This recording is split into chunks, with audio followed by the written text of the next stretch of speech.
This show is sponsored by ExpressVPN. It's time to stand up against big tech. Protect your data at expressvpn.com/Ben. Well, we were told by the Biden administration that all the pain was basically over, that now that they'd bailed out the depositors of Silicon Valley Bank, all would be well. The problem, as we discussed over the last couple of days, is that none of that is true. You've created massive systemic risk. You've just redistributed the risk for the moment, but that risk will eventually recoalesce, and there will be more bank failures, and there will be more bank runs, and there will be more economic uncertainty, if not outright depression. And the reason for that is because you have created systemic problems. The world's stupidest people are running the world's biggest institutions with the world's most power, and that is a serious, serious issue. We saw this during the COVID pandemic, where people who are basically single-factor analysts were in charge of all global policy. The single factor they cared about was the spread of COVID. They did not care about the impact of COVID. They didn't care about the impact of the shutdowns. They didn't care about age striation. They didn't care about the impact of how vaccines should be gotten to the people. They didn't care about any of that. They cared about one thing and one thing only, and those single-factor analysts were the experts. And because they were the experts, we listened to them on this, their area of expertise.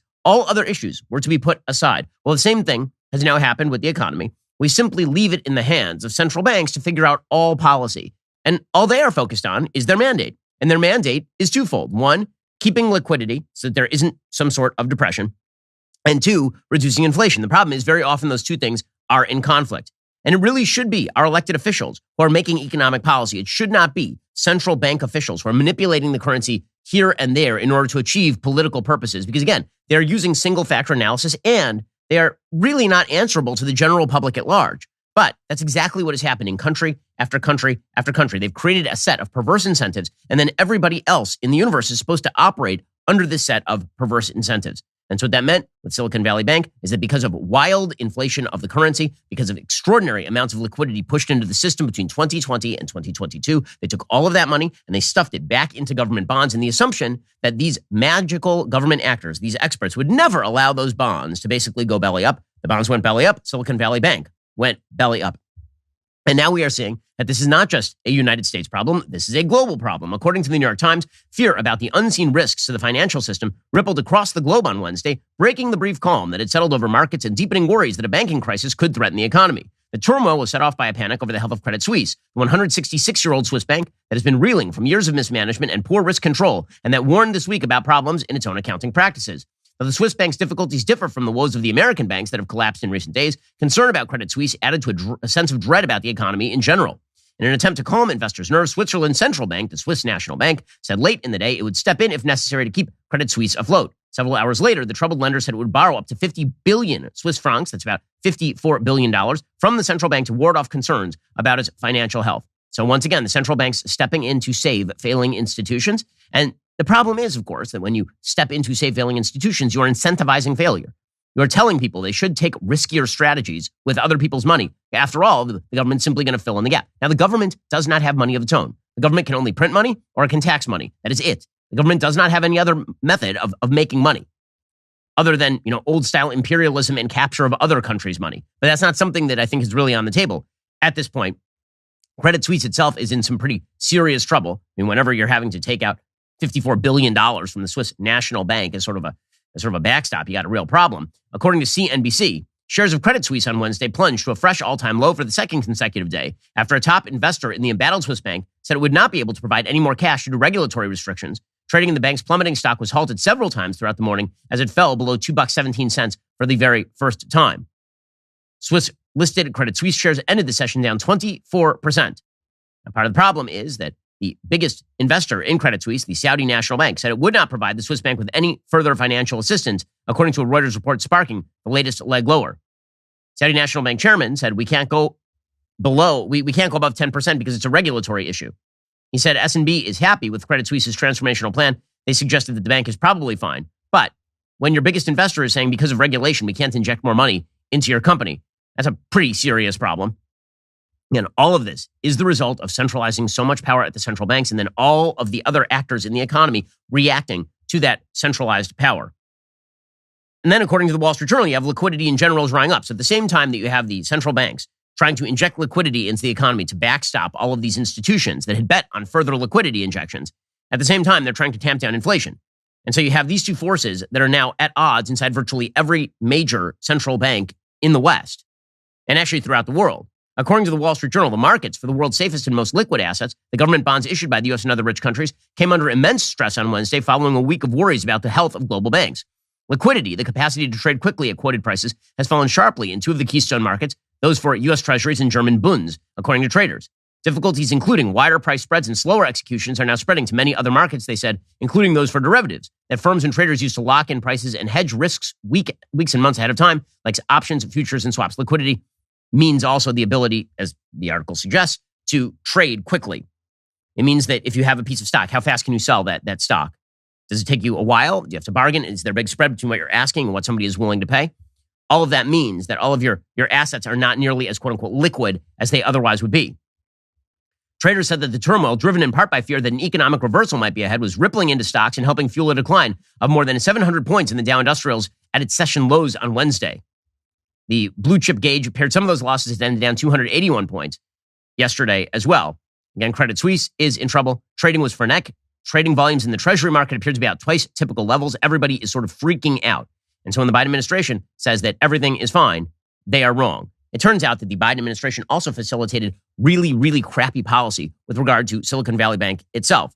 A shocking new piece from Semaphore Reports. We'll get to that in a moment. First, in this economic climate, you should probably be looking at your bills and figuring out where exactly you can cut. Well, one place you certainly can cut is in your phone bill. So you're spending a lot of money with Verizon, AT&T, or T-Mobile. What if I told you there was another network that you could use that is the same tower network as one of the big guys, but it's going to cost you a lot less money, like save you $900 a year? That would be Pure Talk. You can save $900 a year on your wireless bill and still enjoy ultra-fast 5G service. Get unlimited talk, text, and plenty of data for just $30 a month. Pure Talk is so sure you're going to love their service that they are backing it up with a 100% money-back guarantee, so you really have nothing to lose. Stop paying a fortune to Verizon, AT&T, or T-Mobile. Cut your bill in half with Pure Talk. Their U.S.-based customer service team makes the switch super easy. Switch over to Pure Talk in as little as 10 minutes while keeping your phone and your phone number. Your first month is guaranteed absolutely risk-free. I've been using Pure Talk for all of my business calls. It works like a charm and it's costing me a lot less money. Head on over to puretalk.com. Enter promo code Shapiro. Save 50% off your very first month. That's puretalk.com. Promo code Shapiro. Pure Talk is simply smarter wireless. Restrictions apply. See site for details. Again, that is puretalk.com. Promo code Shapiro. Puretalk.com. Promo code Shapiro. Okay, so it turns out that the Biden administration basically has now set us up for a giant fail, largely because the other option that was on the table with regard to Silicon Valley Bank, namely allowing another financial institution to buy it so that taxpayers were not actually on the hook. Well, all those other banks that could have bought Silicon Valley Bank were basically barred from bidding on it by the FDIC and by the Biden administration. According to Semaphore, the largest U.S. banks didn't even submit a bid for Silicon Valley Bank over the weekend, largely because they were initially excluded from the sales process by the FDIC, and then they ran out of time as a result, which is a huge botchery. So now you have the federal government saying it's going to backstop all unsecured deposits across the United States economy. We're talking $7-8 trillion. You know what would have been a better solution? Allowing one of the big banks to buy up the failing Silicon Valley Bank, fill in all of the unsecured creditors, essentially, and then move on with our lives. But apparently the Biden administration didn't want to let that happen. The agency is led by FDIC Chair Martin Gruenberg, who's been publicly critical of consolidation in the industry and eventually allowed the biggest global banks into the auction. But that was too late. Bids were due on Sunday afternoon, too late to ensure a deal could be announced before the market opened on Monday. The four largest U.S. lenders, JP Morgan Chase, Bank of America, Citigroup, and Wells Fargo, are already big enough they would need a regulatory waiver to buy another deposit-taking bank. The FDIC is now still trying to find some sort of buyer for the SVP. But again, the fact that it was not sold is now due to the FDIC because they were skeptical of even allowing it to be sold in the first place. Unsurprisingly, the economy is slowing as a result of literally all of the things that we are watching as a slow-building perfect storm is being created.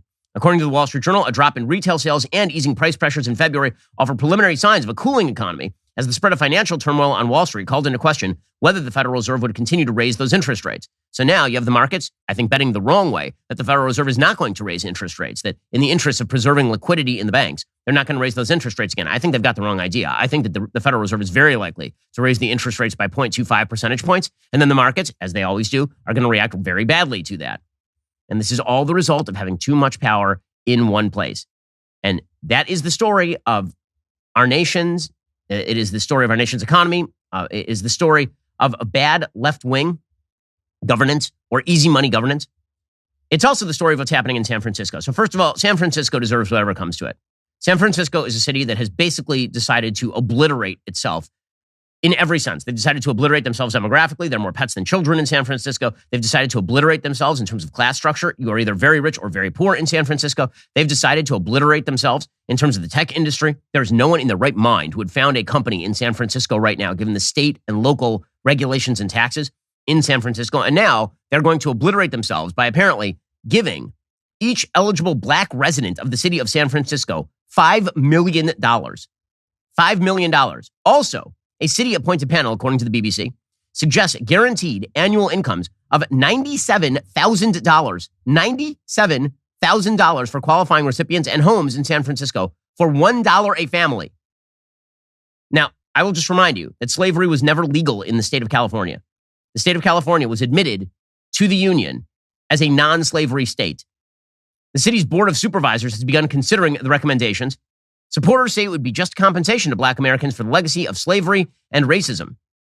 The San Francisco board enthusiastically welcomed the proposal at Tuesday's first hearing, according to the AP.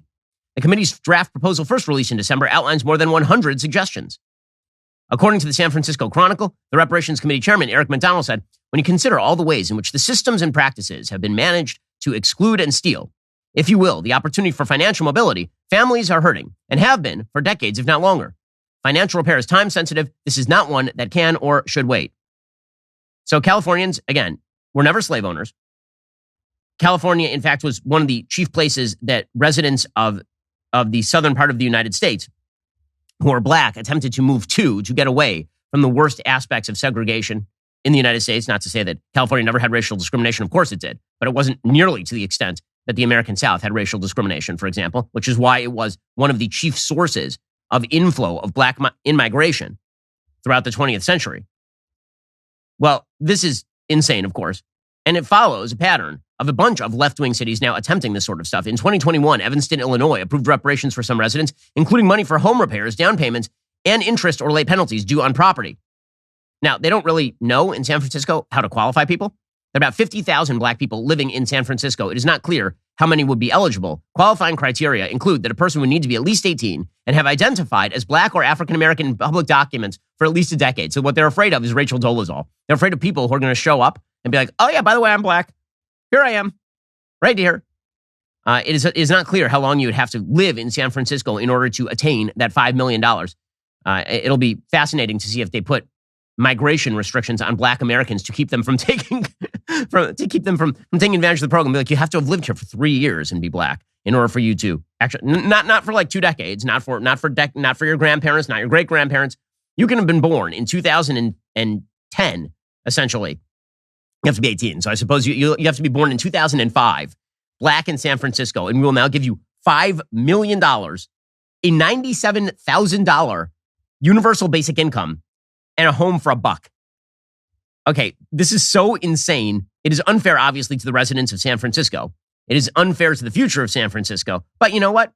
Play stupid games, win stupid prizes. I very much look forward to seeing the result of this unbelievable garbage policy. It all ties into the notion of wokeness that is promoted by the left. But the left insists that wokeness doesn't really exist. We'll get to that in a moment. First, I have some bad news. Everyone is going to die. Everyone in this audience, everybody who's making the show, we will all die. I know that's some really dark news right here on a Thursday. But I'm just going to tell you, at least you can make provision for that. You can make provision for your family. So God forbid you're hit by a train. At least you know where your assets are going to be disposed of. And presumably they will not go to the San Francisco city government to redistribute $5 million a person. According to a recent poll, 62% of Americans who think about their own death a lot of the time don't have a will, which is unbelievably stupid. If you think about your own death, you should just go make a will. My wife and I have a will. We have a living will. Creating a will is one of the most important things you can do to ensure your belongings and your loved ones are taken care of after you pass away. My partners at Epic Will can help you get set up with a will today. For just $119 in as little as 5 minutes, Epic Will can help you create your last will and testament, your living will, even healthcare power of attorney. Go to epicwill.com/Shapiro, get my discount code, save an extra 10% on your complete will package. With Epic Will's easy-to-use template, all you have to do is fill in the blanks. Very important stuff. Go to epicwill.com/Shapiro, save 10% on Epic Will's complete will package. That's epicwill.com/Shapiro. Okay, so San Francisco, again, stupid people making bad policy. This is the way that it works. So San Francisco is now looking at the possibility of a $5 million payout per black resident and a $97,000 annual base income and $1 houses for everyone. Where all of this will come from, no one knows. So this means San Francisco isn't actually going to do it. But this is an aspect of wokeness.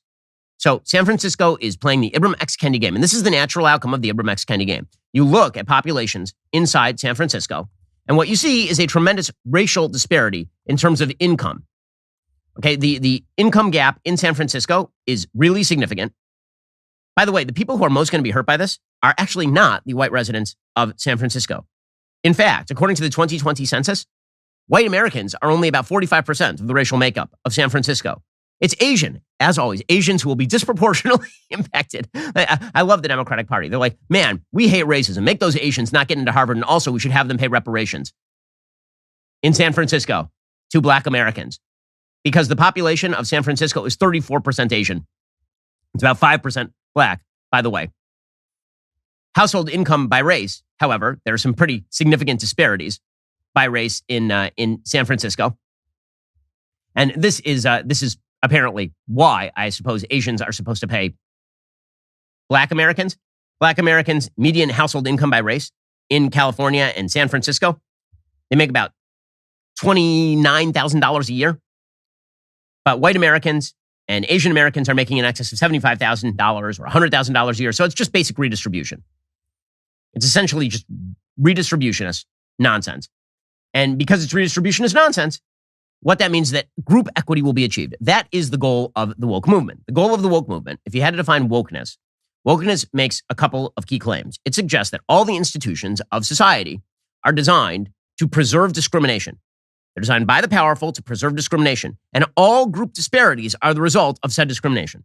So when you see any differential between black income and, say, white income in the city of San Francisco, that must be because the systems have been designed to the detriment of black Americans in San Francisco. Again, does not explain why Asians are doing so well across the board in the United States. Does not explain why Latinos have seen tremendous income mobility in the United States, much better income mobility actually in the United States than, for example, American descendants of slaves. It does not explain why black Americans who are not ADOS, right, who actually came later, and Nigerian Americans or Bahamian Americans, why so many of them are doing great. In fact, Nigerian Americans may be the highest educated group in America by some survey data. Doesn't explain any of that, but it doesn't have to explain because it makes a claim about the universe, and that claim about the universe is incredibly compelling to people who believe that all evils and disparities in the universe can be explained by the malice of others. Well, it's that precise view that leads to things like riots at a Charlie Kirk event at UC Davis. So this was amazing footage. I mean, again, we are using state taxpayer dollars, dumbest people making the dumbest policy. We're using state taxpayer dollars to fund a bunch of baby idiots to smash windows when a person they disagree with speaks. According to Mediaite, a TPUSA event with Charlie Kirk at UC Davis plunged into chaos on Tuesday night when protesters, including Black Klan Antifa members, clashed outside the venue in a fracas that resulted in 2 arrests. 2? Kirk's appearance at the campus was already causing anxiety before the event. There was an opinion piece published in the Sacramento Bee the morning of the event in which the opinion assistant, Hannah Holzer, called Kirk a fascist and claimed that he called for the lynching of trans people, which of course is a lie, and the piece had to be corrected because it was a lie. The Bee then updated its piece, essentially adding Charlie Kirk's denial that he was calling for lynching. The video itself is rather astonishing. Charlie tweeted out, violent left-wing agitators just smashed through windows outside of the event venue here at UC Davis. Reports are that some of this group made their way into the building before police successfully removed them. Pray for peace and safety for all involved. Hundreds of protesters were on the campus ahead of the event, including a large group of law enforcement officers. The 2 groups clashed as objects were thrown, including eggs, while glass window panes were broken. Here's a little bit of the video.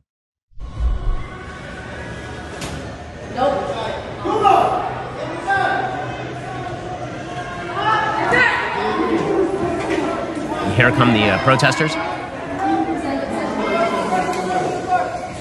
And the cops are rushing inside. They're locking the windows. And here these people come smashing the windows to try to get through at the people inside. Kicking the windows, smashing them. And these are the best educated among us.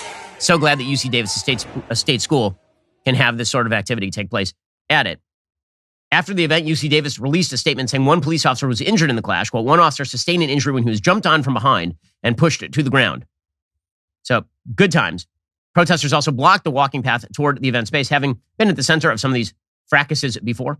I can tell you that the wokies are perfectly happy to engage in violence when it serves their purpose. And of course, they will be treated with kid gloves by the administration because the left is very fond of the wokies. They believe that they are essentially the shock troops for liberal social policy, even if they engage in policies that many on the left would say are a little over the top. The problem is they're just too passionate. They're too passionate. Well, they're simultaneously engaging in this sort of stuff. And meanwhile, the left is claiming that wokeness doesn't exist, that it's sort of a buzzword. It's a form of high-level gaslighting we'll get to in a moment. First, let's again talk about the fact that, the end of life for all of us will look the same. We will all be dead. But you don't just need a will, as we've already discussed. You also need life insurance, right? God forbid, you're walking along the road and suddenly a car hops the curb. And as that Ford F-150 is coming directly at you and that grill gets closer and closer, you think to yourself, man, I should have listened to Shapiro. I should have gone over to Policy Genius. Policy Genius makes it easy to compare life insurance quotes from top companies and find your lowest price. With Policy Genius, you can find life insurance policies that start at just $25 per month for $1 million in coverage. Some options offer coverage in as little as a week and avoid unnecessary medical exams. Policy Genius's licensed agents can help you find coverage options in as little as a week. They work for you. They don't work for the insurance companies. So that means that they don't have any incentive to give you the wrong advice. There are no added fees. Your personal information remains private. Your loved ones deserve that financial safety net, and you deserve a smarter way to find and buy it. Head on over to policygenius.com/Shapiro or click the link in the description. Get your free life insurance quotes. See how much you could save. That's policygenius.com/Shapiro. Again, policygenius.com/Shapiro. So meanwhile, while the wokes are breaking windows and dictating policy in San Francisco, they're pretending that the word woke doesn't actually exist. So yesterday, there was a clip that went viral. I understand that anytime someone freezes on TV, it goes viral.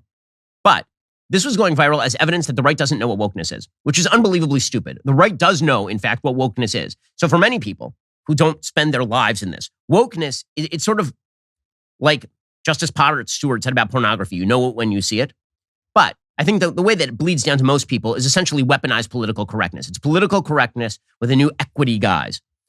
Well, Bethany Mandel, who is the author of a new book called Stolen Youth with DW Books, it is now a national bestseller. She was on a show called Rising with Brianna Joy Gray. The lead up to this particular clip, and I called Bethany to ask her about it, the lead up to this particular clip apparently was that off the air, Brianna Joy Gray was saying on a hot mic that Bethany could hear about how much she really does not like parents and thinks that parents have kids as an act of narcissism and stuff. Bethany happens to be a mother of 7, including a mother of 6, including a newborn. In any case, that threw her off. But this clip went viral, not just because it's always, good TV when someone freezes up or has a bad moment on TV, but because the left used this as evidence that the right has been using wokeness as sort of a catch-all term that means nothing in order to rip on people, which is not true. Here's the clip, and then we'll discuss Bethany's actual definition. And probably fewer of them consider themselves to be woke. And so, when we talk about traditional, what does that mean to you? Would you mind defining woke? Because it's come up a couple times, and I just want to make sure we're on the same page. So, woke is sort of the idea that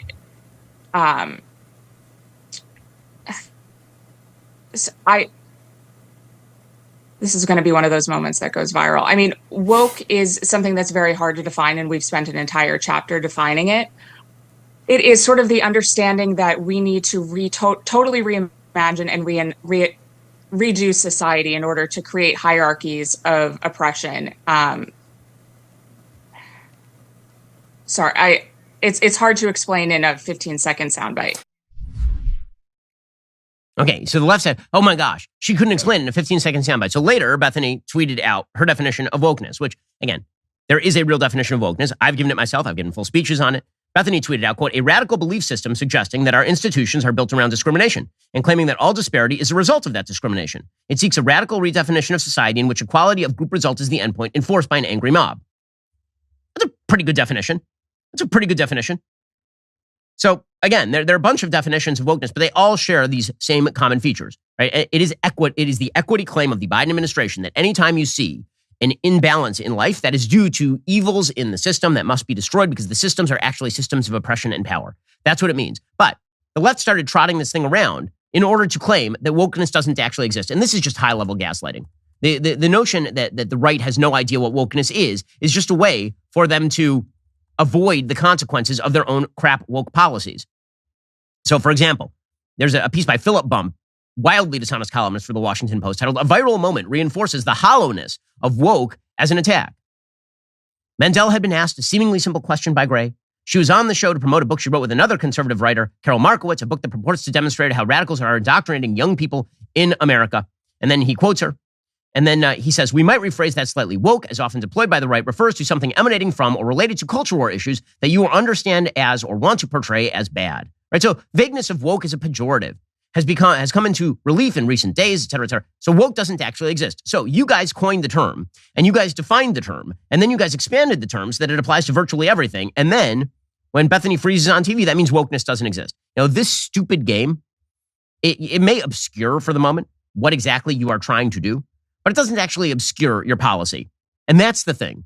Your policies themselves will have consequences.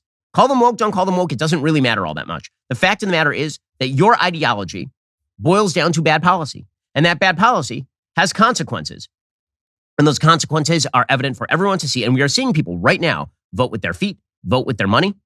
This is going to have dramatic ramifications for the future of the United States. The fact that this ideology has pervaded into the highest echelons of the Democratic Party and down to the lowest echelons of American society in terms of income, in terms of socioeconomic status, and all of the rest. To pretend that wokeness doesn't exist while you guys actively promote it is pretty incredible. Now, speaking of wokeness, there is New York Attorney General Letitia James, who essentially got Andrew Cuomo thrown out of office on the basis of a report that wasn't big enough to actually prosecute, but did allow her to essentially open a pathway to herself to run for the nomination for governor in New York. She didn't win, obviously. She has now decided that she's going to hold a drag story hour event open to children. So if you want to talk about wokeness in society, this is one aspect of wokeness. All the mechanisms of society are designed to oppress not only Black Americans, as San Francisco claims, but also LGBTQ Americans. And thus, we must fight back against the system by indoctrinating the youngest members of our society to hate the institutions and believe that all rules, roles, and responsibilities are wrong. So now, New York Attorney General Letitia James is holding a drag queen event for children, along with a number of other elected officials. They're holding a drag story hour. This will be Sunday, March 19th at The Center on West 13th Street. She will be joined by no less than 4 assembly members. She'll be joined by no less than 6 council members, as well as a state senator. My office is proud to host a drag story hour readathon, James stated in an Instagram post advertising the event. But don't worry, they're not coming for your kids. Don't worry. It's all a figment of your imagination. It's always a figment of your imagination. This is the stupid game that they play. It's always a figment of your imagination. And if you protest against it, well, probably you're protesting against it because you're a bigot or because you just have a very lively imagination. When you notice that there is an active attempt to recruit into a woke ideology, and you can define woke, well, that's probably because, you're just exaggerating or you're just crazy. Now, here is the thing. Most Americans are not going to stand for this. Most Americans are not into this. And so if this comes down to a battle between the wokes and the not wokes, and among the wokes, you also have to include all the people who are gaslighting on behalf of wokeness, the not wokes are going to win. There are just many, many more of them. If this comes down to a cultural battle between Letitia James sponsoring Drag Queen Story Hour for children and Ron DeSantis and his ideology in Florida, which is now making good on his promise to stop sexually oriented events directed at children, DeSantis is going to win. So as Breitbart is now reporting, Governor DeSantis' administration in Florida is now making good on its promise to target facilities allowing children to attend sexually explicit drag shows. It's seeking to revoke the alcohol license of the Hyatt Regency in Miami over a drag show that took place in December, which allowed kids to be in attendance. According to the administrative complaint, the event in question was a Drag Queen Christmas, which occurred at the James L. Knight Center connected to the Hotel Giant December 27th. Per the complaint, respondent promoted the show using targeted Christmas-themed promotional materials that did not provide notice as to the sexually explicit nature of the show's performances or other content.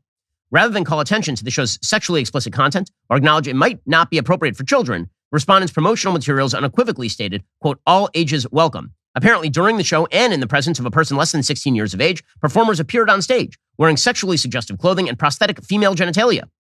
Apparently, the performance also featured, quote, numerous segments where performers engaged in acts of sexual conduct, sexual activity, and lewd, vulgar, and indecent displays, including performers forcibly penetrating or rubbing their exposed prosthetic female crests against the faces or oral cavities of audience members, as well as simulating masturbation through performers digitally penetrating prosthetic female genitalia.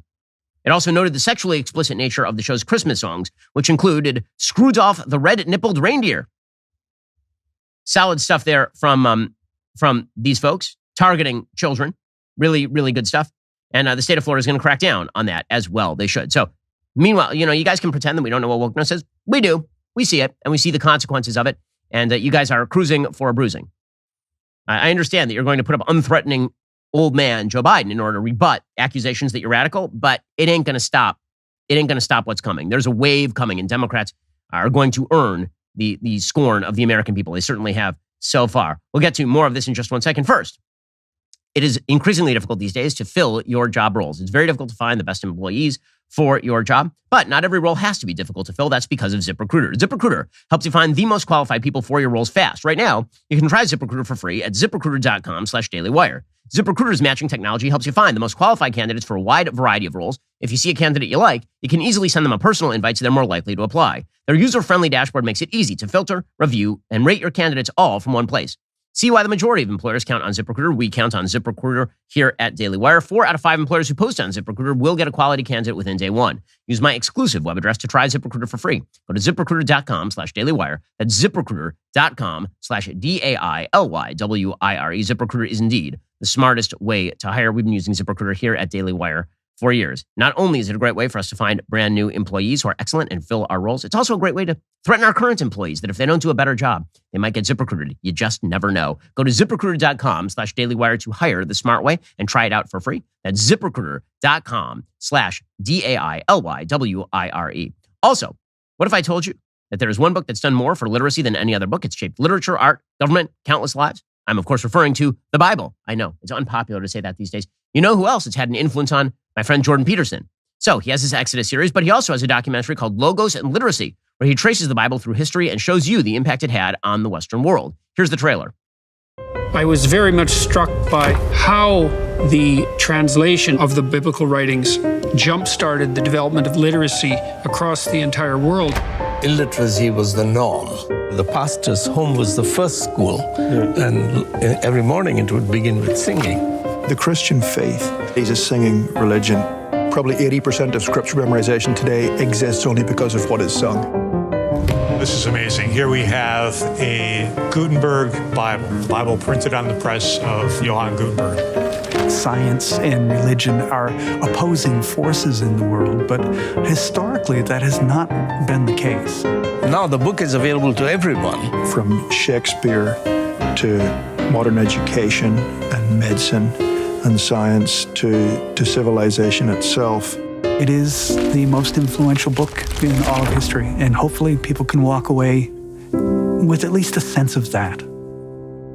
Logos and Literacy, it's amazing stuff. This is the part where normally I tell you Logos and Literacy is only available for our DailyWire Plus members. However, we are making it available for free for everyone at DailyWirePlus.com right now, only for a limited time. So watch Jordan Peterson's Logos and Literacy today at DailyWirePlus.com. Now, again, one of the things that the left is doing in order to prevent people from seeing the consequences of their own radical nature and many of the things that they are doing that are radical is they're trotting out a person who appears unthreatening. I've said this for literally years. I said since 2016, believe it or not, the best nominee for the Democrats would be Joe Biden. I said that specifically because he appears old and unthreatening.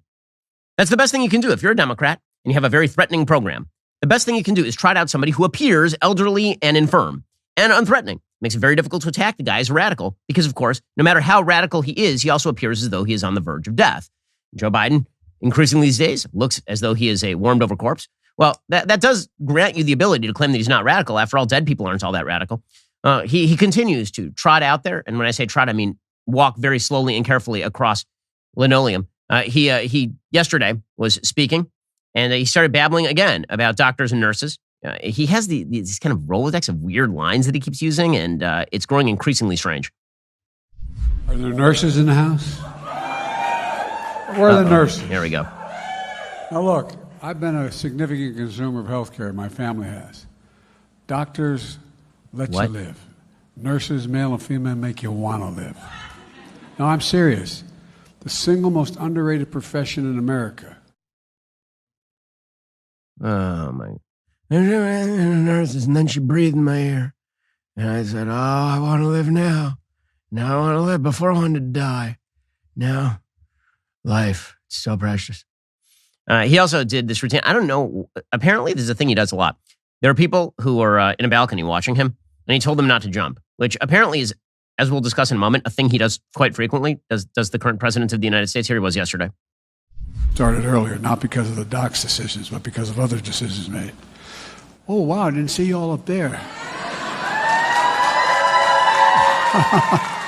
Holy mackerel. Don't jump. Don't. Were they on the verge of jumping? I mean, he is a terrible speaker. So maybe they were thinking of, apparently this is a thing he does all the time. Here is just a short montage of Joe Biden randomly telling people not to jump from higher vantage points. I don't know if he is just channeling random cop on Golden Gate Bridge, like what's happening here. But he's such a weird old dude. I'm sorry, he's a weird guy. Like, Democrats for a long time, they kept saying Donald Trump was weird. Okay, fine, gotcha. Also, this guy's weird. I'm sorry, Joe Biden's a weirdo. Here we go. That's my grandson, Bo, up there, and my granddaughter. Don't let him jump. And we also have Don't jump. We need you. What? Don't jump. Don't jump. Don't jump. Don't jump. Don't jump. Don't jump. Don't jump. And don't jump. Hey, man. Don't jump. You look crazy enough to jump. Don't jump. Don't jump. Look. And we're coming. Don't jump. Don't jump. What is he talking about? Jump. Don't jump. And don't jump from up there. Well, I mean, I guess that is one way to put an elderly and unthreatening face on an insanely nutty legal regimen that you are seeking to pursue here. Well, this does, of course, once again, raise the question as to whether the Republicans are going to run somebody who is capable of beating this doddering elderly gentleman. And right now, I'll say it again, this seems to be, effectively speaking, a two-man race at this point. I think that all of the talk about other candidates who are getting into the race so far, unless Ron DeSantis falls down on the job, this is basically a race between Trump and DeSantis. That is what all the polls are showing right now. There's some polls that are showing Trump up. There are other polls that are showing DeSantis narrowly up. It seems like the momentum right now is with DeSantis. The way that you can tell is by the sort of desperate gambits that Trump has been pulling as of recently. Yesterday, Chip Roy preemptively endorsed Ron DeSantis. He characterized him as a, quote, vibrant and energetic leader with the faith, vision, and courage to chart a new course. That would, of course, be the same Chip Roy who tried to lead a rebellion against Kevin McCarthy as speaker and actually was able to claw away from McCarthy a bunch of concessions to the Freedom Caucus. Chip Roy said his style of no-nonsense government and fearless rejection of woke conventional wisdom has demonstrated an appeal to all of us based on our shared values as Americans. Governor DeSantis makes clear he would lead our nation as commander-in-chief with the kind of resolve and sober strength that has produced peace through strength. Roy's statement continued, quote, America has been built upon and defined by the sacrifices of one generation for the next. When Republicans choose our 2024 presidential nominee, who I intend to support against Joe Biden or any other Democrat, I believe it's time for a new generation of leadership. It's time for younger but proven leadership to offer America 8 solid years of transformational change. That's 2 kind of side swipes at Trump right there. Quiet side swipes. Side swipe number 1 is he says we need somebody younger. And 2, he makes a pretty good point here, which is, you know, it'd be great is if we nominated someone who can serve 8 years. Even if Donald Trump were to run and win, he can only serve 4. Wouldn't it be better to have somebody who can serve 8? That's actually not a terrible argument. Meanwhile, Donald Trump is, of course, preparing his own push against Ron DeSantis. He's been going out and saying weird things like Charlie Kirk was an amazing governor of Florida.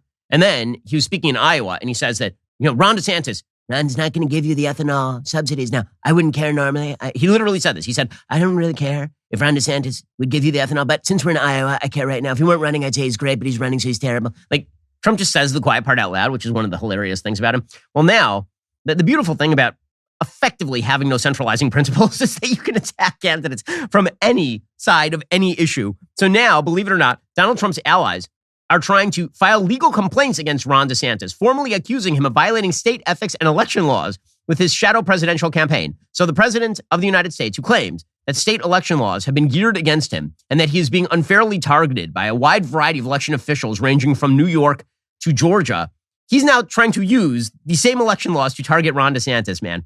Whew. That is a person with enormous amounts of intestinal fortitude and very little capacity for shame. Make America Great Again, Inc. is filing a 15-page complaint with the Florida Commission on Ethics, a draft of which was obtained exclusively by NBC News. So not only are they doing this, they're now leaking it to the same mainstream media legacy outlets that Donald Trump hates. This forum asked the commission to probe whether DeSantis' super PACs, his personally lucrative book tour, and a continued wave of state-level campaign contributions are unlawful because they serve his personal political objectives, which, by the way, no. The answer is no. This does not violate the law. Every candidate who is currently sitting in federal office who's considering a presidential run is doing many of these same things. Meanwhile, Trump is preparing an extensive oppo file on Ron DeSanctimonious, according to Politico. Again, the fact that Trump's team uses the legacy media outlets as his sources of leaks. Like DeSantis' team, they don't even talk to the legacy media. To the great consternation and rage of the legacy media, right? They're constantly putting out stories about how Team DeSantis is leak-free. They won't talk to us. Why won't they talk to us? They need to talk to us. Just talk to us. Meanwhile, Trump is just leaking like a sieve. Not a shock. He was on the phone half of his presidency with Maggie Haberman of the New York Times, while simultaneously decrying Maggie Haberman of the New York Times. According to Politico, Trump's team and his allied pack are preparing an expansive Oppo research file by poring over DeSantis' record as prosecutor, member of Congress, and Florida governor. Among the items a Trump allied group has drilled into is DeSantis' record while serving as an assistant U.S. attorney before running for congressional office, with plans to accuse him of being an extremely lenient prosecutor in cases involving, among other things, child pornography. Yeah, good luck with that. Seriously, good luck with that. That he was soft on child pornography? He's the governor currently barring Hilton from doing drag shows for children or Hyatt. And he's soft on child pornography. Seriously, good luck with that one. Well, we'll see how this fight inside the Republican Party plays out over time. Obviously, we're keeping an eye on it. Meanwhile, the most absurd sight of the day yesterday came courtesy of Dylan Mulvaney. Now, you will recognize Dylan Mulvaney from such wonderful videos as that time I got the President of the United States to talk about how I was a woman even though I'm a man, or alternatively, how I got the President of the United States to endorse transing the children. Well, Dylan Mulvaney had a 1-year anniversary party. It was 1 year as a girl. It was Dylan Mulvaney's Day 365 Live. It was a cabaret show at the iconic Rainbow Room in New York.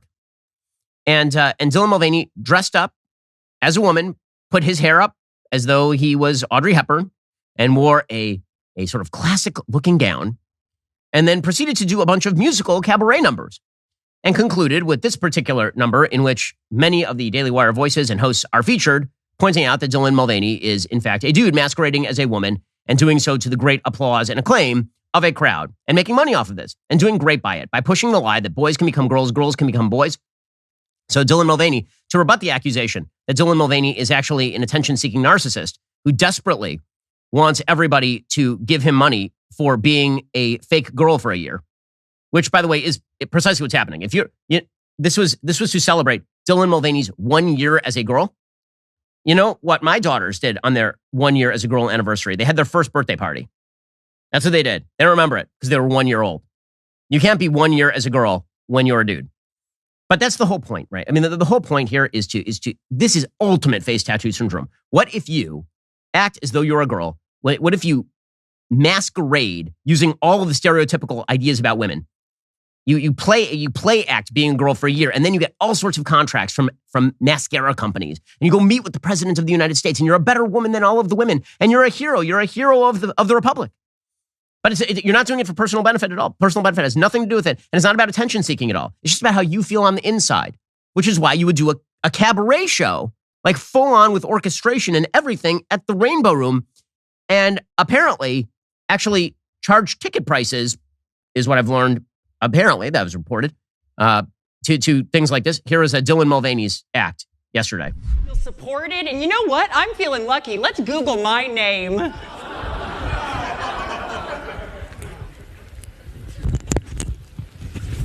And Dylan Mulvaney goes back of a screen, and someone is changing his outfit for him because it's a costume Dylan show. Mulvaney is intentionally degrading women every time he does this woman face minstrel show routine. That one can say he is a woman and become one of the most influential women in America in just 6 months of wearing dresses and ironing his hair. The patriarchy always wins, gang. Oh, and there is Dylan Mulvaney as Audrey Hepburn. The difference being that Audrey Hepburn was an actual woman with a vagina. Why would you give them even a second of your big day? Well, these are the people I have to deal with on a regular basis, so I thought I should include them in the evening. But that doesn't mean you have to listen to them. Well, I've always loved a little constructive criticism. Baby, there's nothing constructive about that. And it's not just criticism, it's indoctrination. Mm-hmm. Trans and non-binary people have been around for thousands of years. Okay, and then Dylan Mulvaney sings. Dylan Mulvaney then sings. And if I only could, I'd make a deal with God, not get him to swap our places. Can we pause there? I'm going to say something that might make people feel a little bit uncomfortable. I'm trying really hard to maintain a relationship with God, and I don't think that he made a mistake with me. And that maybe one day I will actually be grateful for being trans. That this isn't some curse, but it's just a different path to the same destination.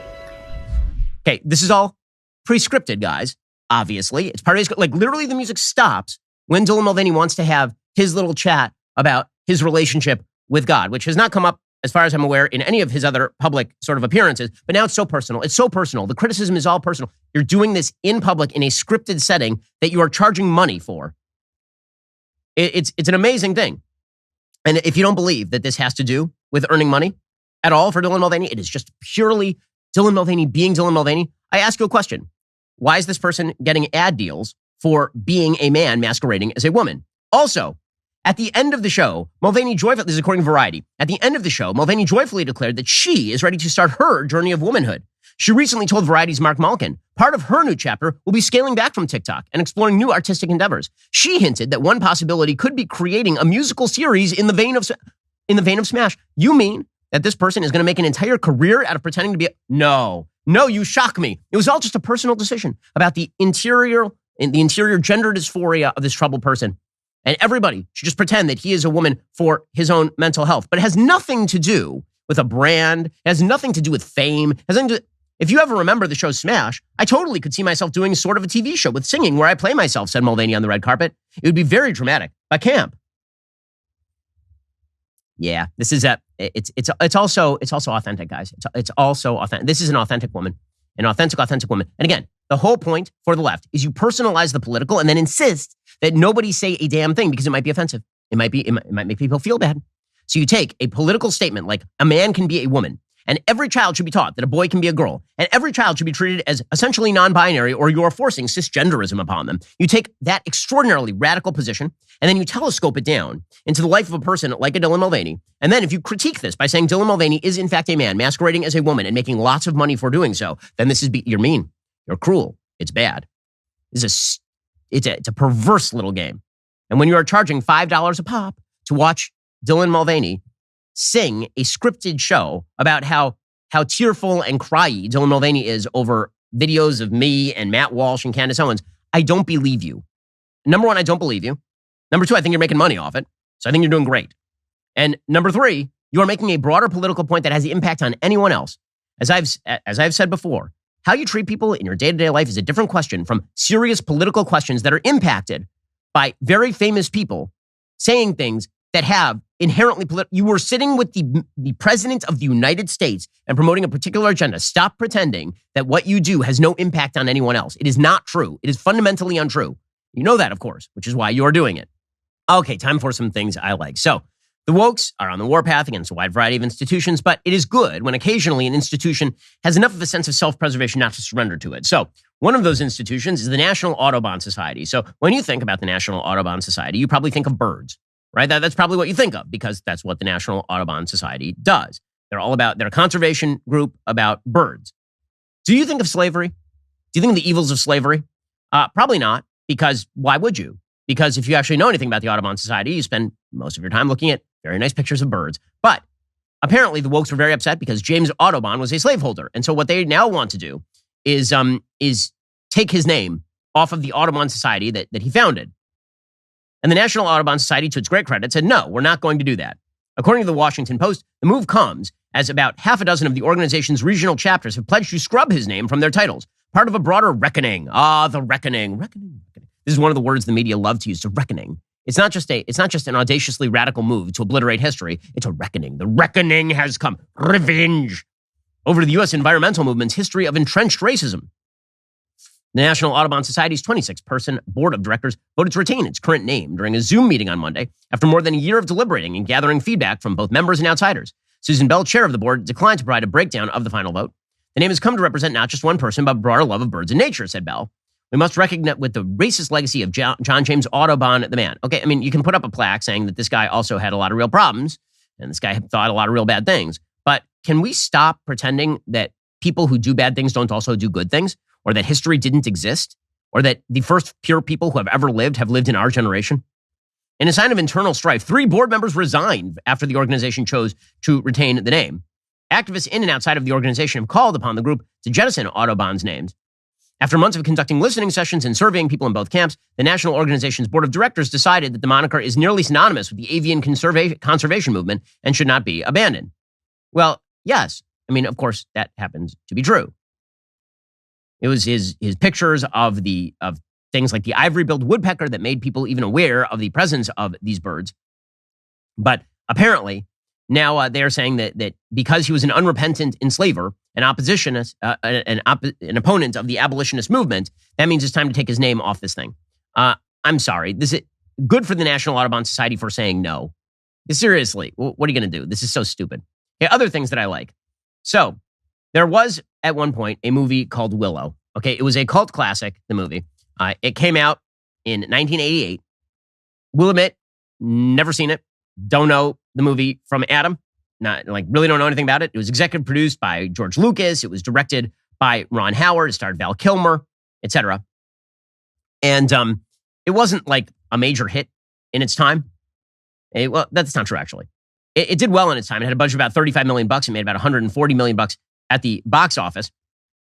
And so they decided, because it was kind of this cult classic, that they were going to release a series of it on Disney+. But in order to make it modern, so Disney has the ability to make things, update things.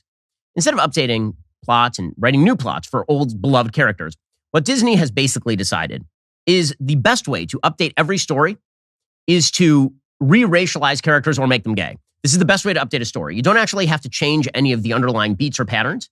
You don't actually have to think of new and interesting stories for the characters that people knew and loved. Instead, what you do is you just make them black or gay. And if you do that, then magically people will love it. Now, I've yet to see the strategy actually work for Disney. I'm confused as to why they think that this is a great strategy. And obviously, it only works one way, right? You're not going to have Princess Tiana suddenly be cast as white in the new in a live action Princess and the Frog. You'll have Ariel cast as black in the new Little Mermaid. And again, all Disney's prerogative. Doesn't make a large scale difference. No, it doesn't make a large scale difference, but it's obviously a move to garner attention. It also is sort of a weird marketing move, because every single small girl who has a picture in her head of what Ariel looks like from The Little Mermaid sees a white girl with red hair, right? Like a Danish archetype. That's what, because that was literally the animated movie. So taking that and switching it all up, like, you can do it, whatever, but trying to pretend that is like the update on Ariel, like, ooh, groundbreaking, earth shaking. And then simultaneously, when people are like, well, she doesn't really look like the original. You noticed, didn't you? I love that. It's so important that we do these things. It's so important that we LGBT Willow. And then if you notice, like, oh, but you noticed. And the fact that you noticed means that you're a weirdo that you noticed. No, when we noticed, and then nobody watched. So Willow has now been canceled, which is why this isn't things I like. It did not meet the company's threshold in terms of buzz. And now Willow has been put on the chopping block. Of course, Willow was originally designed as a show for like young teens. According to Empire Online, it caught up with the title character years after the original movie and saw him drawn into a new quest to face a resurgent threat. Now, again, my impression of the movie Willow is that Willow was not exactly directed at 25-year-olds. Willow was directed at teens. So Disney Plus was promoting LGBT storylines and characters to young teens. And it turns out a lot of people are like, nah, not into it. So now it's been canceled. Here's a clip from Willow, the failed show after one season. That's the strategy. I love you.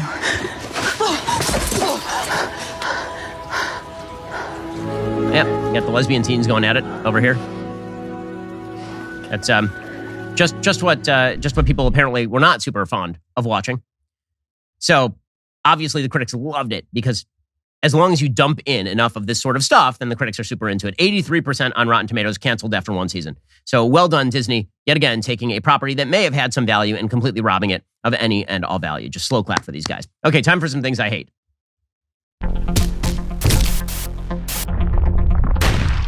Alrighty, so Jazz Jennings was the first very, very famous trans kid. Jazz Jennings was the star of TLC's I Am Jazz. And this person has had just a tragically sad life. Truly a tragically sad life. Jazz Jennings is a male and declared himself transgender at the age of 5. And his parents decided that they would now make him a very famous trans kid and wreck his life. So Jazz Jennings has now been through a bout of hormone treatment, many surgeries, etc. Jazz is now 22 years old and is not happy, which is just a shock, a true shock.